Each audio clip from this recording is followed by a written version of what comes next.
I'm expecting him to take the pawn, but instead he plays knight to b6, which kind of surprised me. Although actually it's Fritz's first choice, and now Fritz is recommending that I do move the bishop back so he can't take it, but I don't. I play knight d6, which seems like a good square, and now he makes an error. He's moved his knights an awful lot, and here he moves his knight again. Rather than taking my bishop, he retreats the knight to c6, and I'm not really sure why he does this, but now I'm happy. I'm going to have my bishop there. He's not going to have time to move it, so I play queen c2, hitting this pawn, and he's got to play g6 here.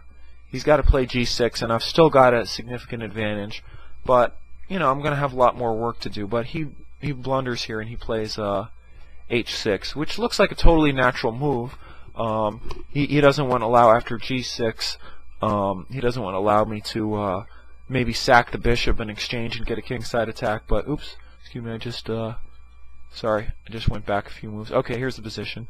But he plays h6, but this allows some really bad, for me to do some really bad stuff. I played bishop to h7 check. Now his king's only got one square to h8, and my idea here is I played knight h4, which looks it's a hard move for black to expect, but basically the point is that if queen takes knight, then I'm going to mate him with the rook here, and sorry, cat on the keyboard. Scruff, get off. Excuse me. And if he plays knight takes pawn, then he's going to get mated. Well, I feel like I'm probably close approaching to the 11 minutes. So let me just you can go over this by yourself and see what type of defenses black would have. But oops, excuse me. When the cat created a new variation. But he played actually, let me see. Actually, it's funny, the move the cat made somehow was Fritz's first choice. But he plays rook takes rook, and now according to Fritz it's mate in 7. And actually I mated him even quicker. I played rook takes back, renewing the threat of mate here if queen takes the knight. He played, and here he kind of blew it. He played knight takes d4, attacking my queen, forcing me to prove that I got something. Because forcing me to prove, okay, I'm taking your pawn, I'm attacking your queen.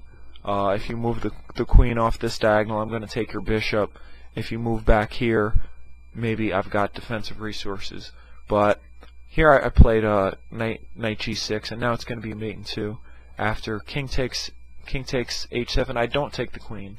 I play knight to f8 check, and here he resigns, because if he moves here, he's going to get mated with the queen, and if he moves here, he's going to get mated with the queen.